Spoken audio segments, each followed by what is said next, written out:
And then I'll just have to make sure I mute it once it shows up.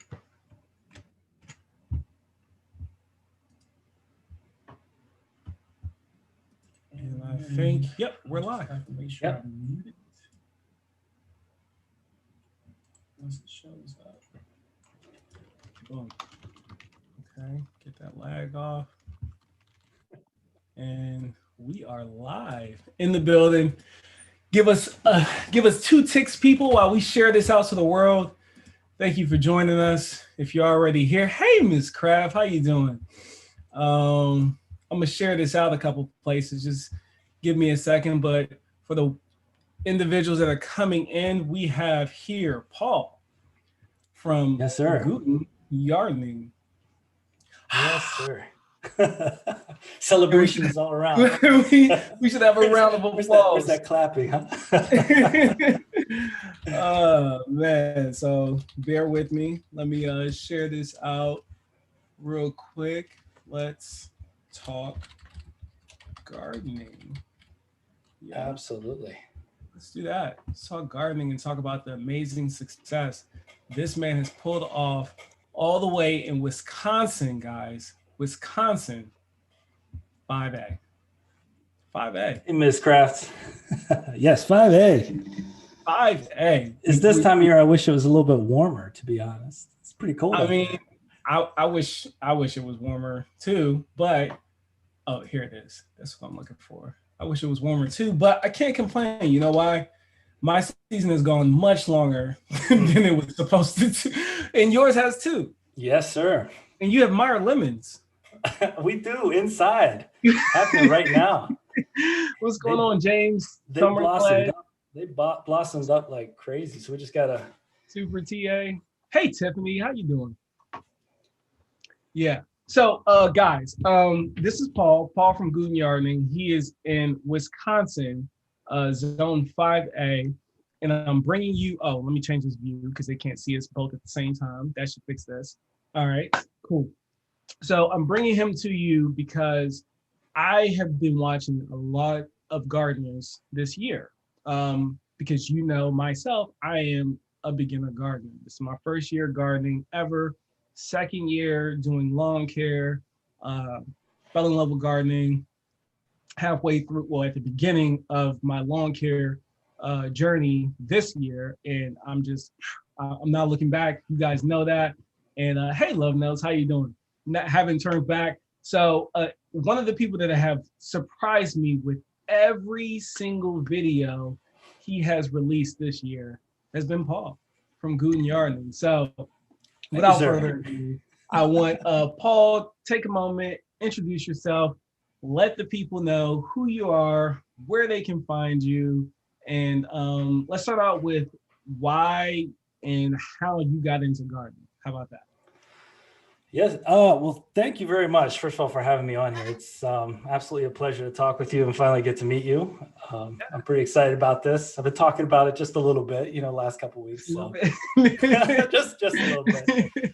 Yeah. Well, you can find us at Guten Yardening, like good gardening.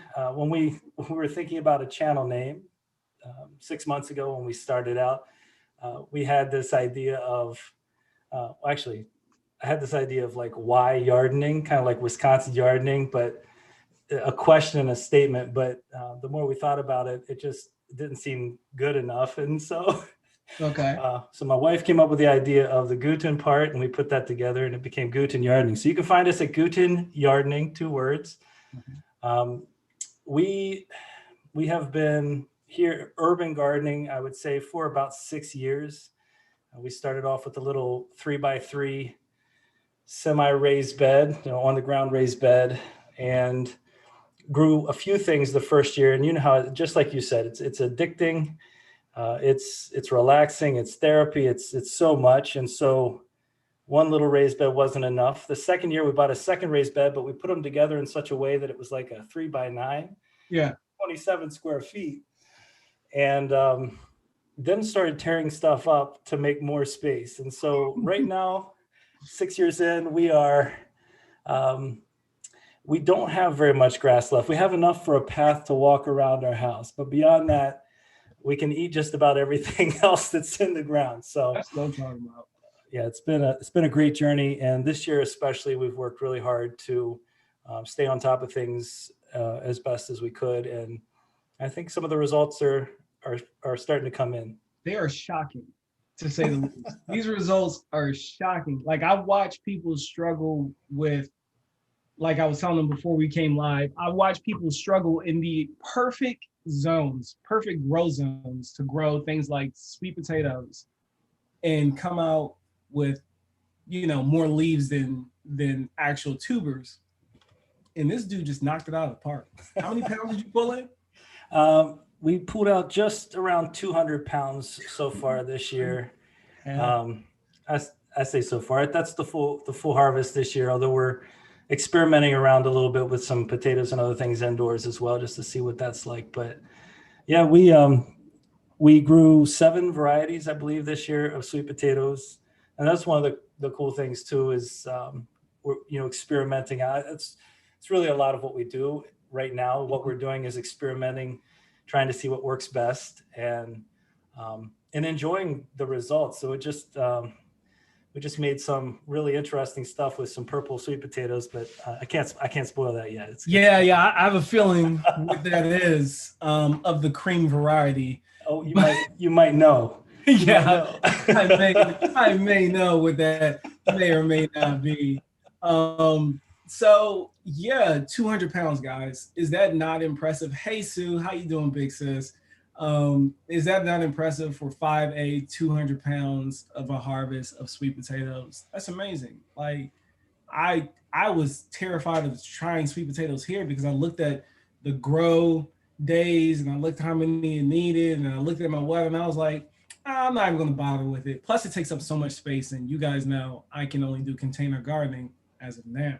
But that's soon to change. Just stick around. It's soon to change. So, hey, babe, how you doing? Wife's in the building.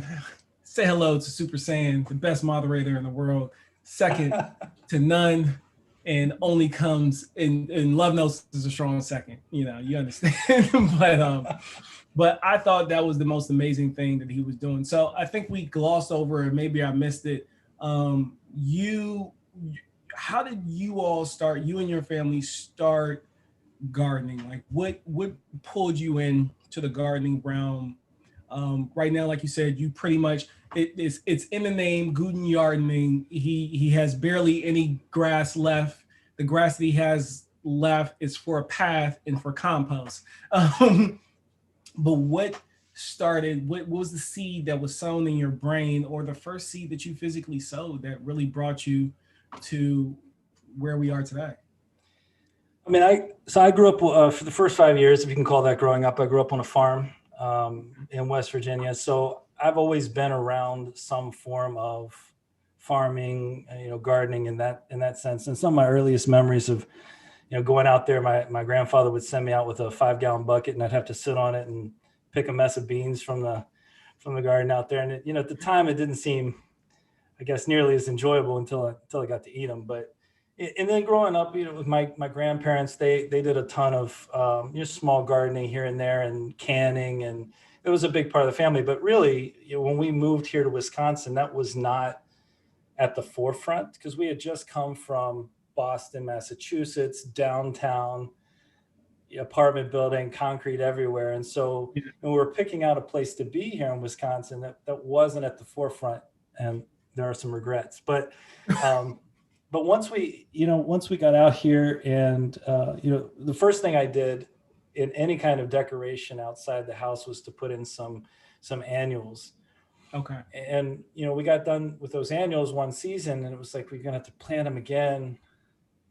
Maybe we can do something else that's going to be a little bit more beneficial. Right.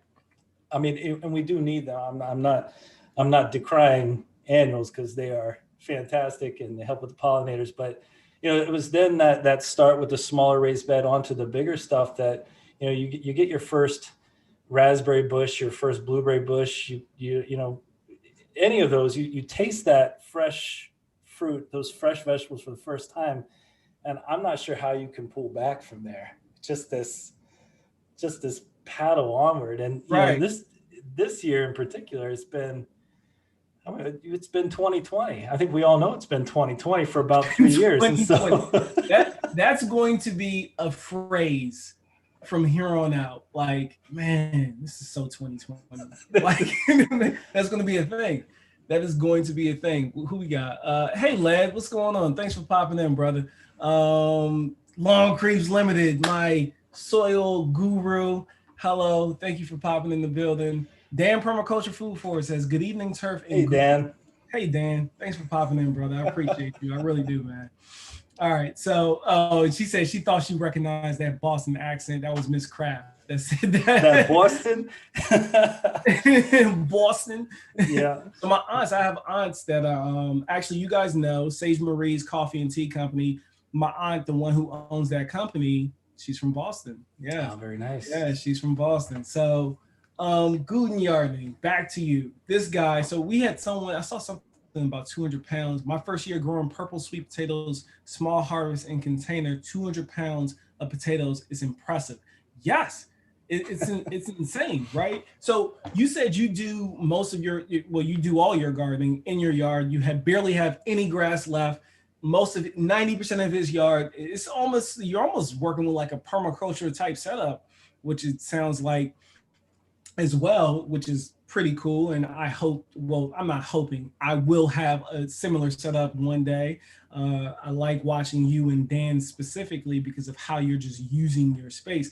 Now, your yard it doesn't seem like it's super huge. How many square feet is it?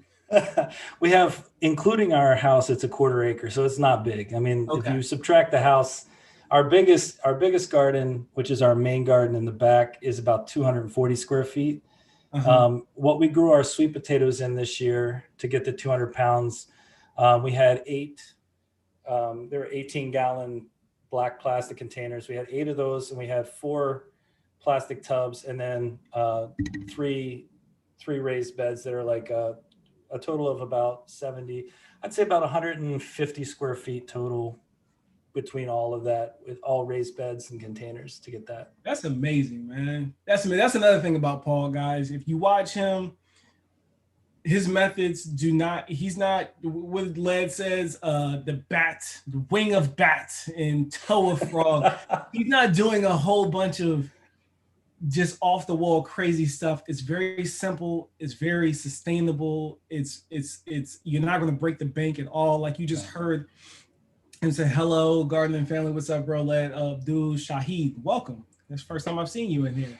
Welcome. So like, you're not going to break the bank by following this guy and taking tips. And if there's something that you think that you can't pull off in your grow zone, like sweet potatoes or Meyer freaking lemons, you look at this dude, he's up in 5A in Wisconsin, not making excuses, finding ways to get it done. So tell us about your experience with your Meyer lemons and how you have pulled that off, because they're in full bloom right now. I saw that video, the little shorts video you made when you were hand pollinating them. Oh yeah. Like, how did you, like, what made you try to do what all of the websites told you couldn't do? Because they'll all tell you like, hey, this is not good for your grow zone. And you're like, I don't care, hitting the button anyway. So one thing we are very fortunate to have is a little bit of unfinished space inside our house where we can have a grow tent, a decent sized grow tent, a 4x8 grow tent. And we're able to overwinter, which is very fortunate. But when we bought these Meyer lemons, this is 3 years ago, they were, you can see the size, it's not that big. They haven't gotten that much, maybe about a foot taller since we got them. They're not the fastest growers, but we never really took the time to care for them the way they should have been. And I don't know if that's because our focus is on the other pieces in our garden that are just so much more, I don't want to say needier, but that are, just take our attention first. But I think we left it kind of by the wayside. And as soon as we started treating it right, man, that thing has blooms. You should smell this grow tent. It smells so good. The tangerine and the Meyer lemon that are in there right now it is permeating. It's awesome. But yeah, they are growing. And I think we got seven lemons the first year. We really didn't do a very good job with the lemons though, in terms of, again, caring for them, seeing them to being fully ripe. And so this year it's got our eye. It's coming. Yeah, I imagine so. So how long have you had the plants? This is 3 years, but this is 2.5 years, I guess. 2.5 years. Yeah, you got 7. That's 7 more than I got. I just, they form fruit and then they fall off. Although, what's going on, Neighbor Dominator? My man Clint's in the house. He'll be on the channel here in the very near future. Very cool guy. He's growing dahlias too, pulling off some pretty amazing. He did an amazing renovation this year with some perennial rye on his lawn, moved into this super huge big house. He's rich, by the way, super rich guy. Clint, I'm doing that to you. But yeah, it has the best pizza in the, I guess, what is that? The North, Midwest, whatever. I don't know. Great pizza as well. So, moving forward, the tangerines, the lemons, mine I've only had for a year, right? Not even a year. I actually got it in the spring. And he said, haha, yeah, right. I only got it this past spring, and she put on nothing for like the first month. She wasn't doing anything. And I thought that I killed her right along how I killed with my peach tree, Granny. Y'all know Red Haven. I did everything wrong. I gave it too much water. I gave it too much fertilizer. I gave it not enough water. I gave it not enough fertilizer. I just did all the wrong things they were the right things. I just did them at the wrong time. And then my Meyer lemon, she survived the neglect and the overwatering and everything else. And it wasn't until I started really paying attention to, I consider him a mentor, Lead Farmer 73, and watching what he was saying about how to, maintain your Meyer lemon. And now I'm in the state of just like kind of being patient, being patient, doing the minimal, as far as, because we as beginner gardeners, whenever we notice, this is what we usually do. This is what I find to be the trend with beginner gardeners. And I can do this because I'm a beginner gardener myself. What we do is we put the thing in the ground, right? And we walk away from it thinking that, oh, it's, everything's all right. And then one day, 3 days go by, we haven't looked at our garden. And then all of a sudden we look down and something's wrong. And then we panic, right? And then we Google and we're like, yellow leaves, drop 3 leaves, whatever. We run to that Google machine, right? And then it leads us down this path of nonsense, right? And I'm glad I got a moment to kind of speak on this. So I want people to understand that video that I released about getting aphids off of your plant. And I said, try this first, right? And I think some people miss the message on that. That is not the end all be all for taking care of your plants when you're dealing with pests. But the underlying message that I'm trying to send you there is, don't just jump into this state of like urgency. I gotta spray calcium, nitrate, and don't do that stuff. Just blast it with some water, especially when it's pests, and then just take a step back and watch it. That's the next most important step. Watch and observe whatever's going on with that plant for some time, and then see if they come back, because it took a whole month for my aphids to come back. And I sprayed them again, and I'm waiting for them to come back. If they come back, that's fine. I just spray them again. So that was the underlying message with that. So it's really good to hear that these lemon trees, if you get a Meyer lemon, if you don't overdo it, right, they can survive quite a bit of neglect because you neglected yours for what seems like almost 1.5 years. And now you're about to have a bountiful harvest here soon. They are resilient. We also, we took one not this summer, the previous summer, we sat them outside and we put the pots directly on the ground, and they tried to root a little bit down in the ground, which caused another issue of now the pot's too small because it's used to roots. So it was a repotting issue. I mean, there were pieces that went into this, but I think you're absolutely right. And one of the things that I definitely had confirmed with me this year is, just because it works for somebody else perfectly has absolutely no bearing on if it's going to work for me perfectly. And so I don't have a problem providing a suggestion just like you did and saying, hey, this is what worked for me. Right. This is going great. I'm not saying it's the be all end all, because there's plenty of people who are experts out there who probably know better than me, right, who have different results, and that's fine. I don't have a problem with that. But if it works for me, it works for me. It works for me. It's that simple. Yeah. So we got something in the comments. My plant is not performing well. What do I need to add to make it better? Is a construct we need to get away from in both lawns and gardens. Yes, Mark. So that wasn't a question. That was a statement. And you're right. Sometimes it's us not doing the basic things that we're supposed to do, which is leave them the heck alone and protect them from frost. That's as complicated as it gets, especially when we're talking about citrus. Clint, I'm going to be growing strawberries this winter, Rob. I bought some lights and got a little setup practicing for next season. Do you already have your strawberry plants? Because if you don't, Clint, I will send you some starts. I have plenty. I don't show them much often because they were getting established this season. Next year, I'm expecting fruit. I'm hoping for fruit. Yeah. I know I already told you I would send you some, so I don't know if you already went and pick some up of your own. If not, I'm planning on sending them to you in the spring. As soon as they wake back up, I'll get them off to you. I'm harvesting Pomelos.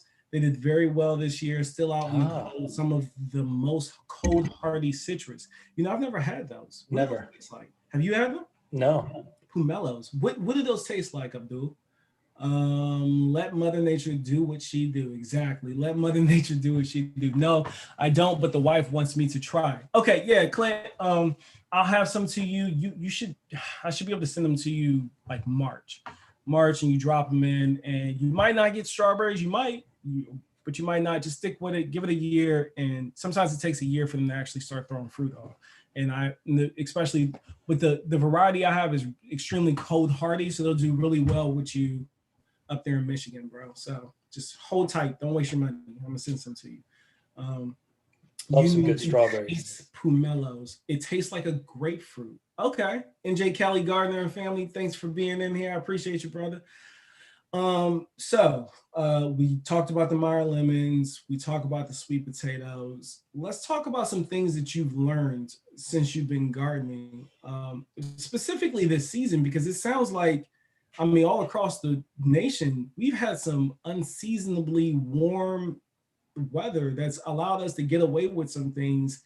But at the same time, I'm kind of nervous about this coming spring. Like, I don't even know when to start my seeds right now because the weather's been so crazy. So what are some good takeaways that you can share with the people tonight about what you've experienced this year, some strong takeaways, and people that's trying to garden in small spaces like you? The biggest thing that we did this year, the biggest difference was writing every single thing down ahead of time. Yeah. And I know that's not for everybody. Yeah. But we not only did we track the dates of planting so that we could look how many days ahead for the next crop that we're going to put in the ground, but we wrote down exactly what was planted where, and you know how easy it is to drop some seeds. Yeah. You don't know what's coming up. It's like, just drop seeds. Everything's going great. So we wrote everything down, and we did plan for succession planting. And I think for our size area, I would recommend it for anybody, but for our size area, if we're not getting 2 or 3 crops out of the same space, we're not going to be even close to our end goal of providing all of our produce for our family. Right. And so that was step one, the biggest thing we did this year. We tried it on and off in years past, but this year we did a physical copy of a book, and I know people do it online as well, but physical copy, we're able to track everything. And then we wrote notes beside what happened when we went to harvest. And we did a late planting of some sweet potato slips this year, only giving us about 90 days before, about 85 days before first frost. And at the end of that, we wrote down, we're not going to do that again next year, because we do a lot better. We planted some carrots or something like that, because it didn't have enough time. It was just one of those experiments. Right. You just wanted to push the limits. I understand it. So that push to the limit, long pusher. Shout out to you. So I mean, that's one of the pieces. I mean, here in Zone 5, it's like you do have that expected last frost, first frost range of, I don't know, it was 100 130 some odd days total in between there. And so, that's one takeaway, is making sure that the planning happens. I think it's probably the most important thing we did. And then, making sure that and this, maybe it's just me, but this is really easy to do. When you're trying to record things for YouTube, which has been an absolute blast these past 6 months, sometimes you wait to record it because, I got to get this on tape, and then things go by, and then that should have been done a week ago. Yeah. And so, doing your due diligence in time. I mean, our front yard and space, which we didn't get in place until probably a couple weeks later than we want, sometime in August, for our fall garden. If we had been able to get that done a few weeks earlier, I think we'd have seen some benefits there. So I don't want to harp too much on timing, but that's one thing we talked about. And one of the other things we picked up on this year, and we made certain of, is we only grew what we like to eat. And experimented with what we like to eat, and because we don't want anything to go to waste. And I mean, it may look pretty, but if we don't want to eat it, right, that's gonna be a problem. Yeah, for sure. Yeah. So succession planning. That's a pretty. It's what's the word I'm looking for? It is a timeless and priceless gem that you just dropped there, especially if you are container gardening and you're not working with a lot of space. And just in case you're unfamiliar, I don't want to insult anyone in the room, but I know I have lawn care guys here who have no idea what succession planning is. So let me think of the best way to explain it to them. Succession planning would be, I got it. Succession planting for my lawn care people in the building would be if you are a warm season grass, right? You're down in the South, right? And you have to perfectly time when you're going to let your Bermuda, you're going to scalp your Bermuda or whatever warm season grass you have, and then plant in a cool season grass to have green grass throughout the entirety of the year. That is what succession planting is on the garden side. Now, for people who don't know anything about what I just said, it's just making sure that you maximize your space, but when something's about ready to be harvested, where you can plant a seed in between what looks like an open space or a crowded space at the time. And then when you harvest, it gives room for the other plant to come in, which I did a lot with my garlic. In my video, I didn't really I did talk about it in that video. I just cut it out because I was trying to keep the video nice and interesting and, keep you engaged. But I talked about it, but I clipped this part out. But I was putting garlic, and you'll see all in areas where there were it was a plant right next to it. But I knew by the time that garlic came up and when it started to mature, those radishes would be gone, or whatever else I planted next to would be gone, and the roots would be there. They'd release, and it'd be good to go. Clint, he says, the neighbor diamond, I will send you pictures of my turf therapy inspired indoor gardening. Love you, bro. I'm about to take the kids to look at Christmas lights. Man, have a good time with your family, Clint. That's awesome. That makes me feel good to know that you're out there gardening, man. Later, guys, got to get back to work. All right, bro. Mark is going to come back, guys. We're going to talk soil again. It's been a little longer than I expected to bring him on, but I had a little bump. I had a speed bump in my life. I lost my aunt last week, and I had to go take care of that. So sorry for the delay, everyone. But we'll bring Mark back here very soon. Any plans to use cold frames in the future? That's a question for you, Paul. Well, any plans to use cold frame? I'm not sure. The closest we are right now is sort of a modified hoop house with some plastic out there. I actually have some vegetables still growing outside. Well, maybe. I mean, it's been pretty rough out there. We had about 4 inches of snow the other day. We harvested some carrots from underneath that snow, but we've got that out there. I'm not sure. We've talked a little bit about that kind of thing. So you never know. I mean, we've tried just about every method so far that we could this year. So why not add to it? Anything we can do to extend the season, though, that's somewhat ideal. Yeah, extend the season. Thank you, everyone, for your wishes. I kind of lost my train of thought there, but So one thing that we glossed over, and I want to revisit, and it just popped back in my head. Are all of your produce comes from your yard? Yeah. So the last time that we went to the store to buy vegetables was in April. Now we have had to buy some fruits because Yeah, we don't have avocado and grapes and stuff like that still, because that's fair. we do have grapes, but they don't make it in the house. So those are eaten off the vine like 2 seconds after they Yeah, pop in. yeah. My family may enjoy those, but yeah, we haven't had to buy vegetables since April. Wow. So April. I mean, y'all need to go. Matter of fact, you need to leave now. Go follow Guten Yardening and then pop back in. Go follow his channel and then pop back in and join us. When I tell you that this guy has been impressing me, and you started your channel, I think maybe a month or two after I had started gardening. Yeah, I was going to say started my channel, but technically I started my channel last year, October. But I saw you come in, and I don't even remember how I found you. Maybe you commented on my video first. I think I found you. I'm not sure how how it went, but then I just watched. Thank you, Georgia. I appreciate the condolences. Thank you, everyone, for the condolences. I appreciate it. There we go. Yep, nice. Yeah. So let's shift gears a bit. Sure. So Guten Yardening, I'm not sure if you were already following him. He tagged me and he emailed me ahead of time too. This is where I feel like terrible about it. He emailed me ahead of time, which I'm going to let you know, PSA, if you're going to tag me in anything, please email me beforehand just to make sure I make space for it. But he tagged me in this fall question. I think it was either 7 or 9 questions about fall.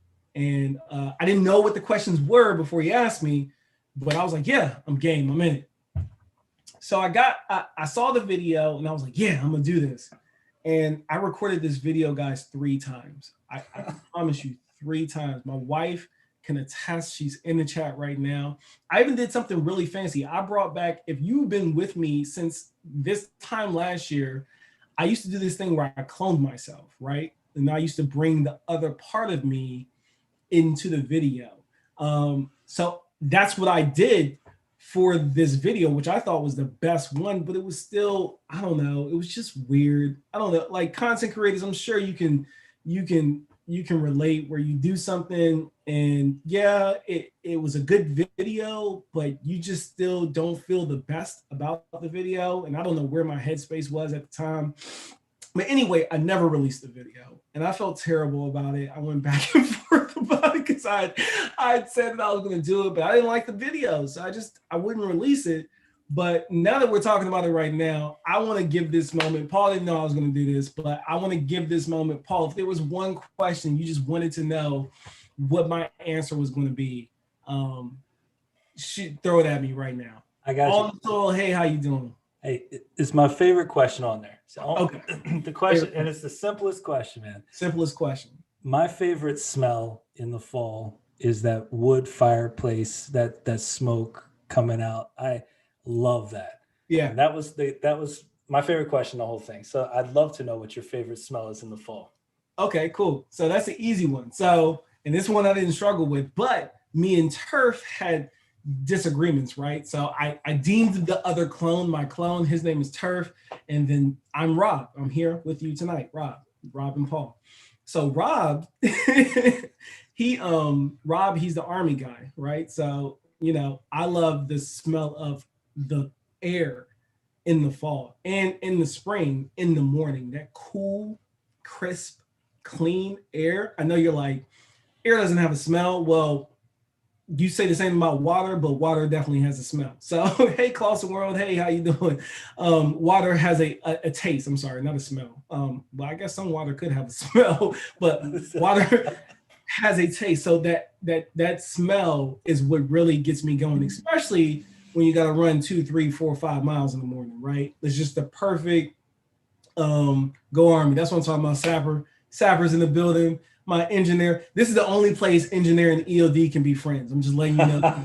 Sapper. Yeah, and we won, by the way. Go Army. We crushed them, beat Navy. But that was Rob's number one pick. Turf, on the other hand, he copied you. He was like fires, wood burning, fires, and anything. Doesn't have to be a stove. It could be open fire, just wood burning, period. And I think the wood burning accompanied by that clean, crisp fall air, what really just brings that flavor all the way through. How about y'all in the chat? What's your favorite fall smell? Another really cool question that was on there that I didn't struggle with at all was, what was my favorite fall color? Now I know we're in winter, so this doesn't really apply anymore because there's no leaves in most of the trees out there. But it's burnt orange for me all day.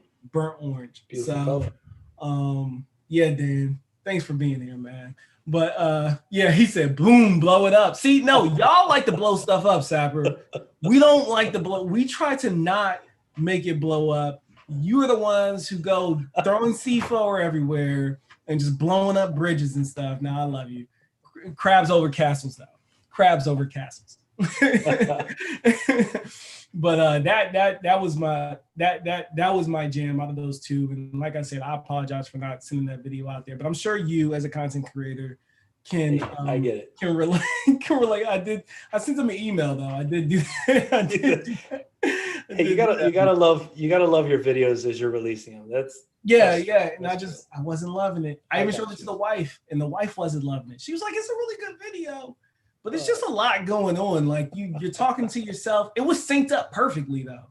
Let me tell you, I had a little earbud. That's the trick. If you want to have a conversation with yourself, I'm giving you some YouTube gems right here, right? What you do is you record it. This is what I did. I recorded it with my main camera. Then I had my phone over in the corner and I put it on a voice memo, right? So I recorded it, boom, started them at the same time. Then I record the first portion.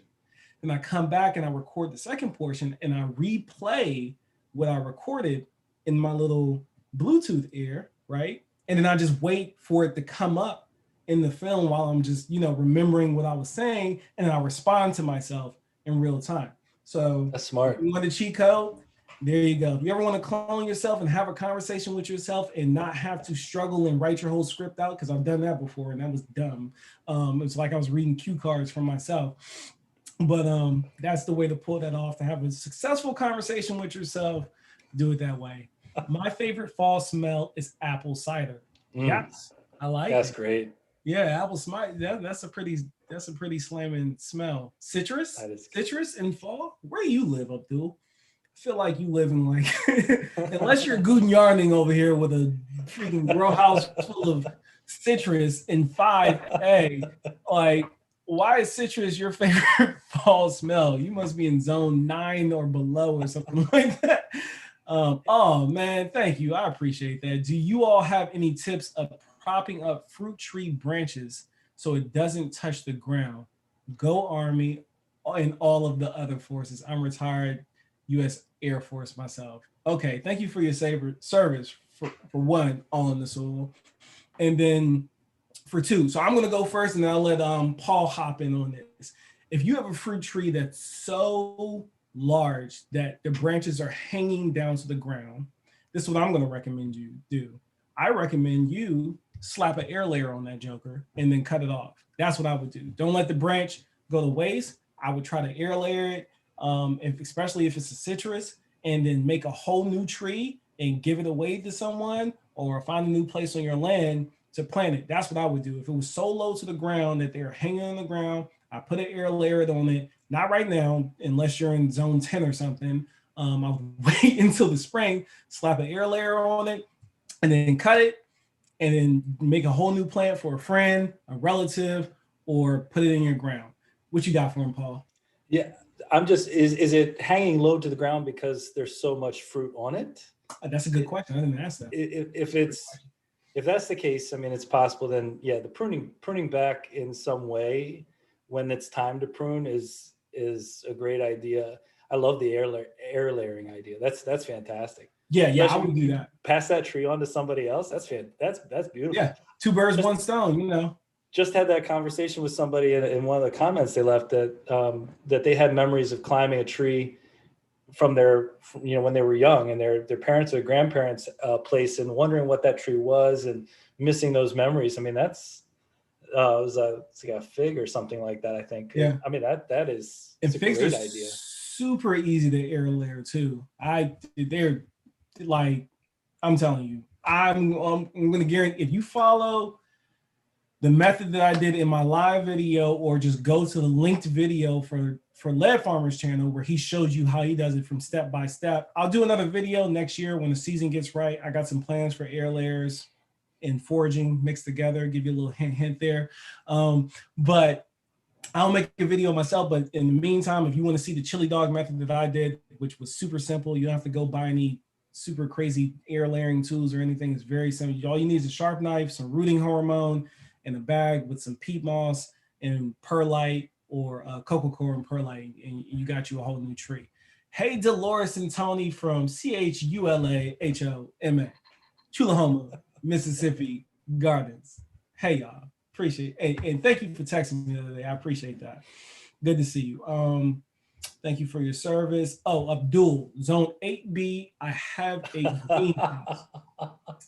greenhouse. So you're in 8B. That's nice. Which That's means nice. that you probably should not be doing any air layers. Now, I mean, you can put it, since it's in a greenhouse, Led and I was talking about this the other day. Citrus is an evergreen, right? So they don't really go to sleep. They just slow all the way down, right? So you could start an air layer on it, especially since it's in your greenhouse. You're not going to get, I doubt you're going to get a successfully rooted air layer in 30 days. You can just throw that out the window. Expect your air layer to root probably closer to 90 days. I would just go ahead and triple your time and be patient with it. You can try that. And then to Paul, like he said, is it so much fruit on it that they're hanging on the ground? Or is it that they're just really low branches, like my parents' loquat? That, like the loquat air layer that you saw me take, it was the lowest branch. And when I put that air layer on, guys, that branch was only about 4 feet tall. It was not that tall. So to show the proof that they don't stop growing, even with me severing the cambium layer, scraping it down to the white meat. Hey, Linda, the New Orleans gardener in the building, even scraping them all the way down to the white meat, that plant, as it rooted, it grew another 2 feet. So, like, lesson learned for me, I will never take an air layer that low on a plant ever again, because my brother, the loquat's alive. I just saw it this past week. I was at his house and it's thriving. It's doing fine. He has it in his little sunroom and it's doing great. But try to take your air layers, like if you're dealing with a stem that's that long, understand that with certain trees, citrus, from experience, they don't stop growing. Now that fig, I didn't have the issue with the fig because the fig had already went dormant, I guess. I'm not sure, but it's super easy to get the root, guys. Paul, the video with your daughter was super cute. How did she come to love gardening like you? We were just talking about your daughter too. Yeah, so I got two daughters who are out there harvesting for us. My youngest daughter went out and harvested some sweet potatoes. Did better than I did on it. In one container, she had like 9 pounds of sweet potatoes almost, and they were bigger than her face. I mean, I'm telling you, bigger than her head coming out of there. It was really, really cool. But she listens, and I mean, they always say you have to be careful what you say around kids because they just pick up everything. And I'm telling you, they do.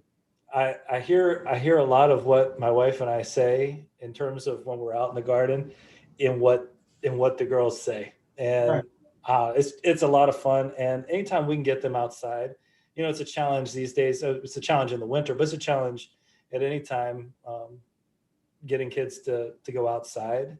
Yeah. And one of the things that we have as a goal for our family is to spend, especially in the summer when we're gardening and growing, to spend our evenings are outside. They're just outside. And so if they can be around that, pick their own fruits and vegetables off the trees and eat them as we go. I mean, it's just anytime we can expose them to that, I think it makes a big difference. And if we can start them young, then all the better. I'm very proud of those girls for sure. And Yeah, loved. We did a harvest video with both of them together, harvesting potatoes. Yeah. And having them work together was a lot of fun too. So. Yeah. That's awesome, man. Like what you just said, it kind of hit on to this conversation that my wife and I were having probably about a month ago. My wife and I, we just have fur babies. We don't have any kids. But we were talking about maybe when I got out the army, I was going to, we were playing with the idea of going to expat in Costa Rica. And then we started, we let our mind just run, right? We're doing some pillow talk and just imagining, right? So we're like, imagine raising children literally in a garden in our backyard. They still go to school, they still have friends, but when they're home, they remember home as like dad for the most part, not really mom. Mom will be buying all the seeds for the Seed Anonymous group. That's coming soon, guys. She has an issue. My wife has a problem. She can't stop buying seeds. She's literally addicted to, listen, this is what she does. I got to get her in a video. She won't do it. Everyone vote for Super Saiyan Lady Therapy to do this video with me. But she gets seeds. She'll get mail and she'll say, and she like literally listens to the seeds rattling around in the envelope. So weird. But raising kids in a full-blown garden and allowing them to go back there and harvest things that you've grown on your own land and invite their friends over, and they're just out in the backyard playing and got a handful of blueberries and just like, that is the way that I imagine raising kids. And here you are living it out. And especially where we are as a people in this world, what kind of quality person, what quality type of person are you going to be raising that goes out? Like their values are completely different from a person who placed value in this. Yeah, man. Like, so you have to have a completely different little human being. So I that's awesome, man. I'm happy for you. We talk about the things that we value, whether it's money or what have you, but understanding it and appreciating it so that you know how to value it starts with having experience around pieces of the quality aspects of it. And so I think with gardening, they can experience that production of food. They see it from start to finish. I don't really care what it is. We've had them grow their own radishes, carrots, that's them. They see it from step one till harvest. Their value of that food should be, I think, different than if you've never had that experience before. So that is definitely one of our hopes in terms of what we're doing and getting them out there in the garden and having that experience. Yeah, sure. That's really cool. Let's catch up in the chat right here. See what y'all got going on. Y'all are up to all types of shenanigans. I'm fine, Miss Linda. Hey Sapper, good to see you. The branches are high off the ground. It's the weight of the fruit making it bend. Is propping up the branches a bad idea? No, it's not a bad idea, but I'll tell you this.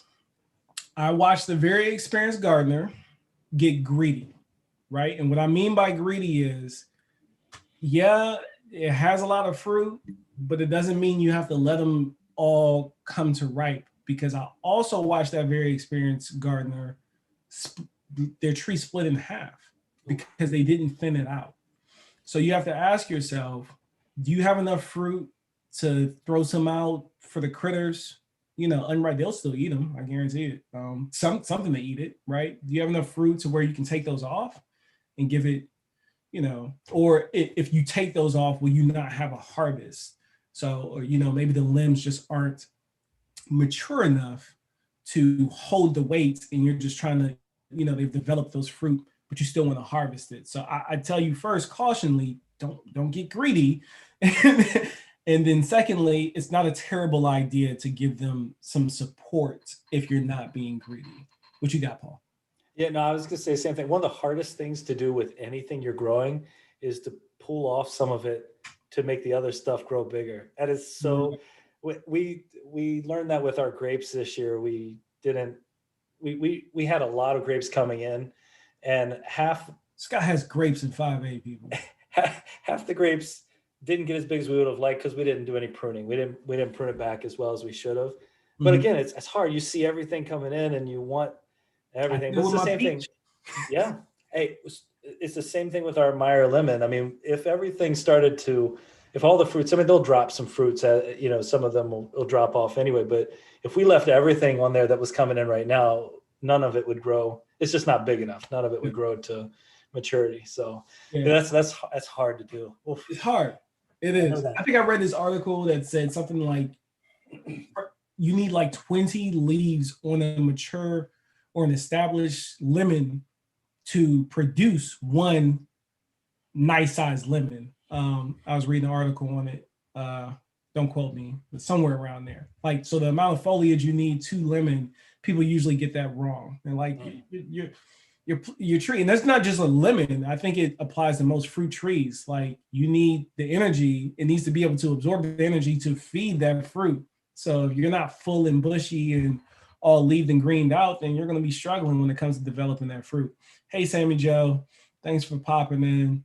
Oh, they're laughing about that. Seed anonymous. Yeah, I'm a seedaholic who says, how is that a problem? I purchase seeds regularly. Listen, it's not a problem for you because you grow things, okay? So for me, it just creates anxiety because I'm like, where are these seeds going to go? And she's like, oh, you'll grow them one day. That's a lot of pressure, you know? I'm going to grow them one day. Now, one day she's going to get out there. I know she's going to get out there and start doing her own thing as soon as we get to a place where we can. Lead Farmer and the fruit broke that branch in the tree. Yeah, Lead Farmer was the guy I was talking about. Experienced gardener. He left all the fruit and he was getting stingy. I can't remember what kind of tree that he was getting greedy. He'll tell you in the video. He was getting greedy. And then boom, snap the tree. That is too funny. Yeah, Chulahoma. CHULAHOMA. We all get garden greedy at some point. Yes, they will learn a lot of principles in the garden. Yes, the kids, they sure will.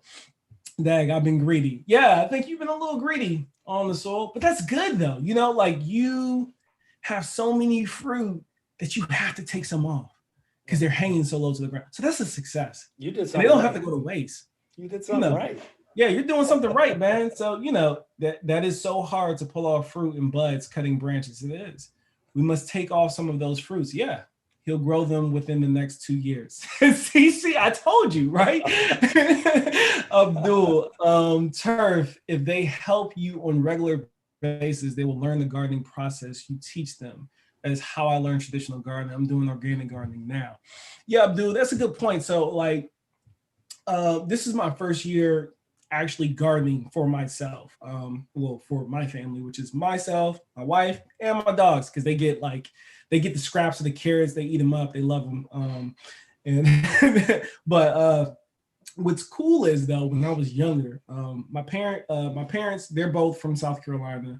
My grandparents, South Carolina, and I would go to South Carolina every summer up until about the age of, I'm gonna say about 12. Like once I was old enough to be into girls and technology was on the swing, I didn't want to go in the country anymore like most kids wouldn't. But in the good golden days, I go down there every summer. And one of the things that I had to do while I was there was work in the field. I enjoyed working in the field because I was usually with my cousins.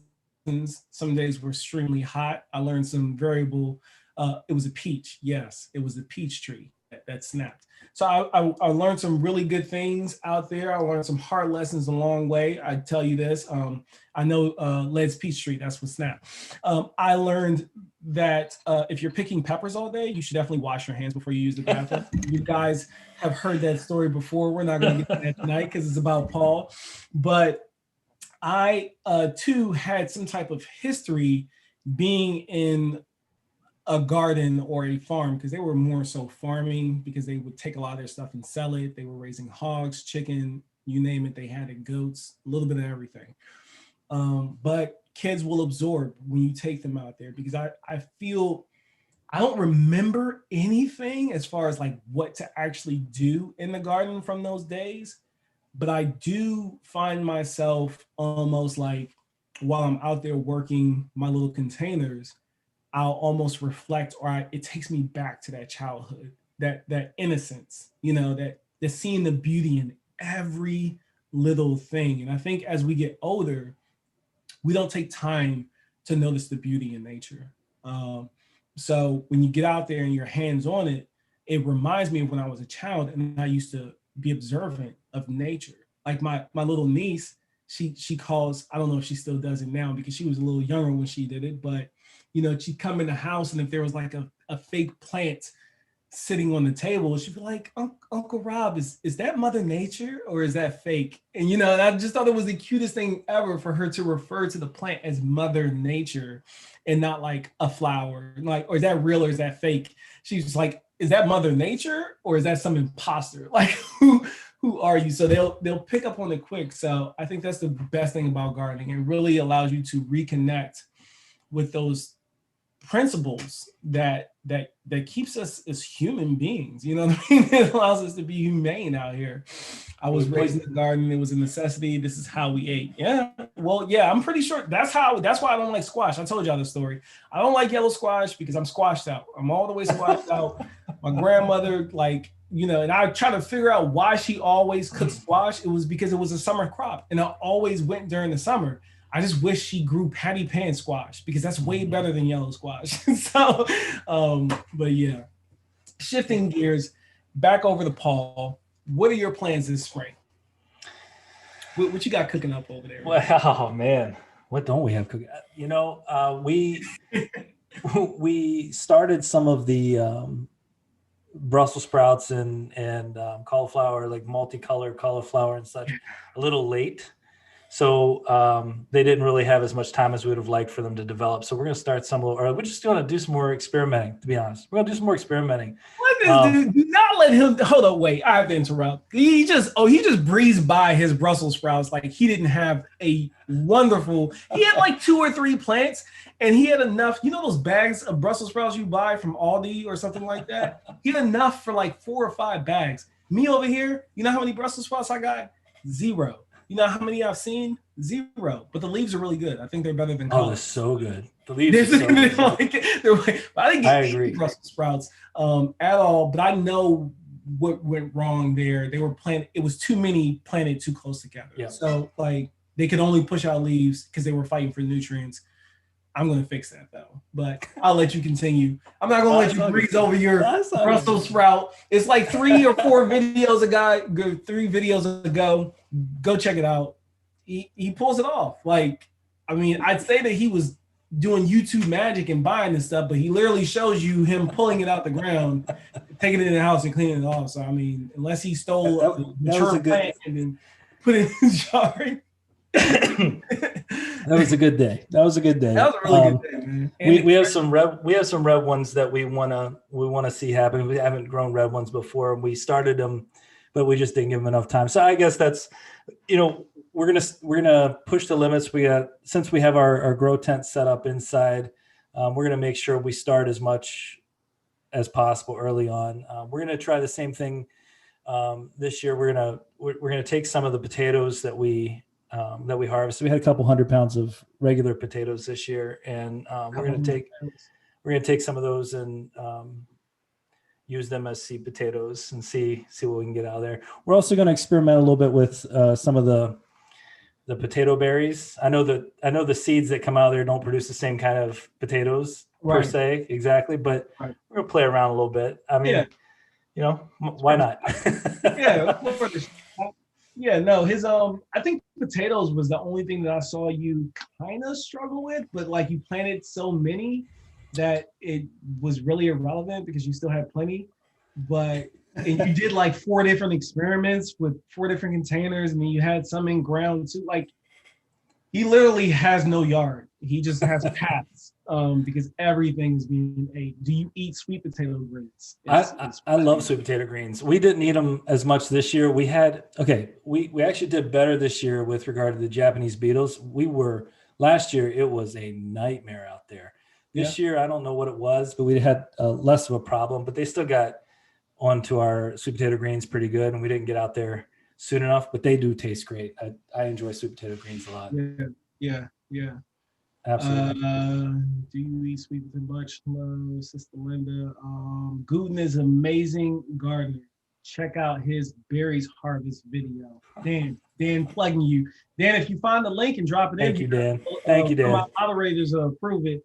If you don't mind sharing that link for the berries harvest video. Yeah, hands down, Paul at Guten Yardening is probably one of the most underrated gardening channels I've watched this season. Because like what tops everything off, right, is when you tell people what zone you're in. And if you're still here and if you made it this far during the live, that is why, outside of him just blowing my mind and impressing the heck out of me all season, I want him to be here to be that sound voice for you guys that are living below 5 and you are coming up with excuses for yourself, because being in 5A is an incredibly challenging zone to be in, unless you're in a weird part of Alaska that gets a lot of sun for a very long time.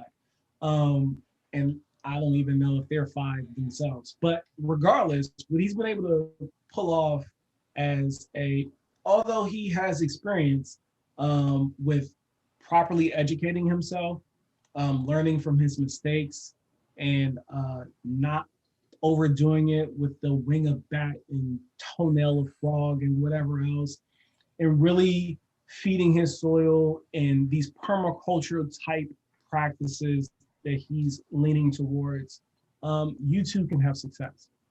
Yeah. That's what I brought him here to you, because I know sometimes every YouTuber isn't for everyone doesn't learn the same way, right? And you got to understand that I first and foremost, this channel is for me. You guys know that, turf therapy. I use it as my outlet, my therapeutic outlet. And then the way that I learn things and the way I process them and I speak about them, I understand that might not be the best way for everyone. And I understand that half of you may just watch my video because you like the music, which I can dig that too, because I really just want you to leave feeling better than you did when you arrived, as I say in my trailer video. But I also want you to start growing food as well. If you're in a lawn care, there's no reason to not grow your own herbs. Something that simple. You know how expensive rosemary is? Like, dumb expensive. You know how easy it is to grow? For everyone except my brother. I mean, he's good at a lot of things.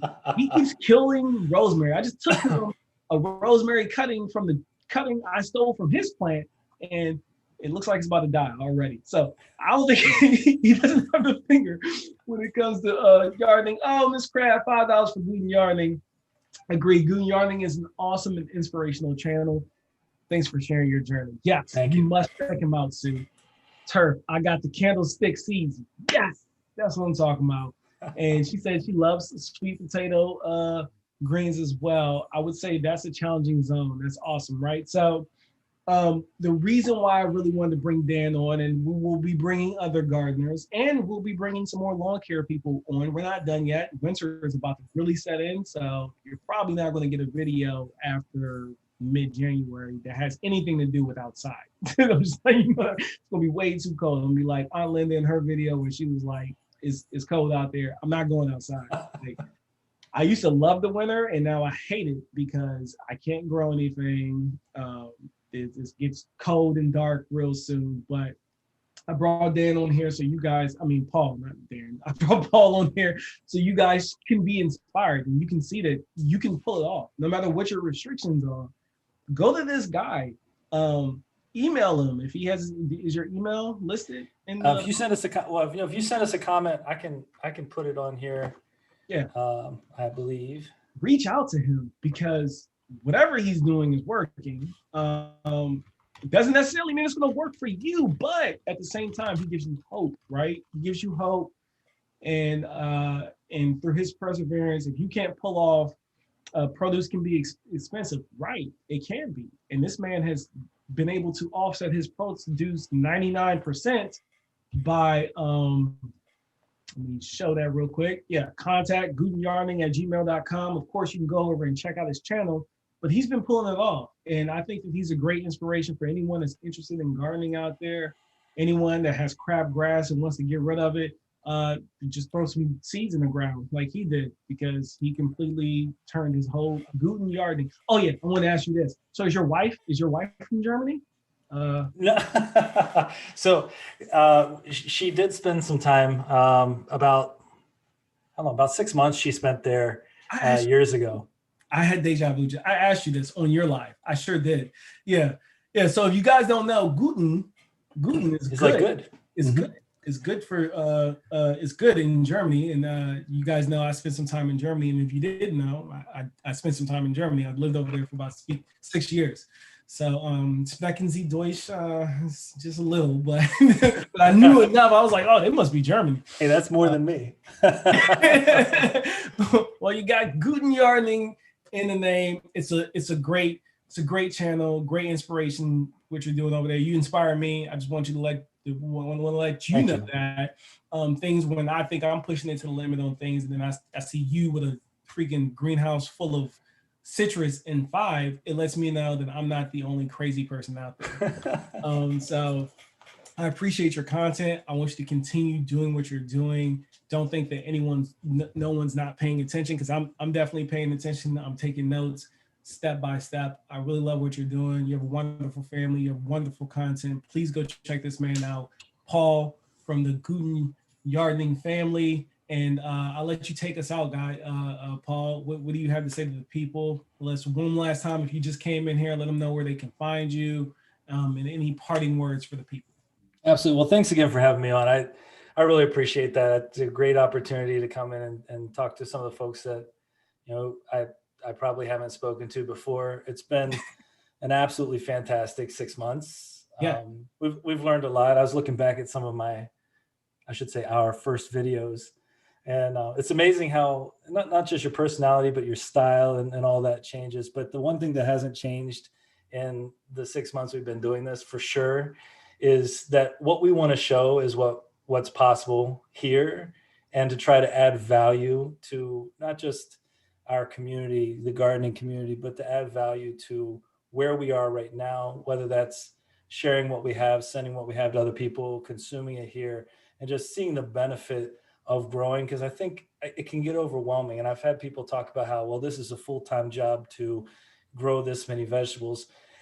And yeah, there's a lot of work involved. That's absolutely true. But the payoff is so incredible. Payoff is so incredible. And it's been a pleasure to be able to share some of this. And whether it's been a success or something we've learned from, if we can help add to this community, which is fantastic. I mean, we've met so many great people on here already. But then that's what we're going to do. We're going to try to keep other people motivated to get out there and grow their own food. And we're just going to keep sharing that journey with everybody else. So yeah, man. I look forward to it, man. I look to see what's going to come out of Guten Yardening. I'd say next season, but this season is still going, guys. Like, the guy drops a crazy video. Pretty much, he does way more content than me. Probably does like 2 or 3 videos a week. we try to upload Tuesday, Thursday, and Saturday for our main videos, and then we'll do our YouTube shorts. Sometimes we'll alternate with that where we can. So let me throw that out there. Yeah, awesome, cool. Well, thanks, Paul. Thank you for joining me. I really, truly appreciated it. I wanted to get a chance to pick your brain, see the man behind the 5A citrus, in the 5A sweet potato 200-pound harvest. Oh my goodness, I'm just saying it out loud. It's impressive. And then thank you, my lovely supporters, subscribers that took a moment to tune in with us this evening. If you're catching the replay, thanks for catching that replay. Make sure you go over to Paul at Guten Yardening, where, oh, I forgot it. Dang, where you're good to grow. Where you're good to grow. Yes. You are good to grow. Where you are good to grow. Broke Farmer 76, what's going on, brother? I'll catch the replay. Do that. Broke Farmer 76 is doing a real cool thing. If you've never heard of Broke Farmer 76, he's got this $20 challenge, right? You got to take $20 and you grow as much as you can in one container with $20. Him and Eco Neighbor are going at it. If you want to get in on that, it's open to any and everyone. I'm not going to do it. I got a little bit too much going on right now. I'll catch y'all on round 2 or 2022 season, but go check that that brother out over there. He is a broke farmer in his name. He ain't got no money. So He about to perfect. grow something. But he's a transparent guy, really cool guy. Please go check him out. Dion Lamoke, his daughters are great too. Yes, they are. They're great. Great family overall. I'm excited to add another gardener. Rhonda, you will not regret adding this gardener to your repertoire. Dan, thank you again for being in the building. Thank you all for being here. Thank you for the donations that you made that will be going over to Guten Yardening once YouTube takes their 30%. As always. You guys have a lovely night. We will Thank let you all. know. Don't forget to go check him out on YouTube, Guten Yardening, 2 words. No, he's not German. I thought he was too. And y'all have Well, technically, my mother's side of the family used to be Schneider. So they changed it when they came to the US. So there is some German there. So I wouldn't just take it. I promise. Gotcha. Okay, cool. You sound like my wife. Her whole family's from Honduras, but she can't speak a lick of English. I mean, a lick of Spanish. She's the only one can't speak any Spanish. Everyone's speaking Spanish except her. It's funny. Enjoyed listening. Good night, all. Yes, and that's it.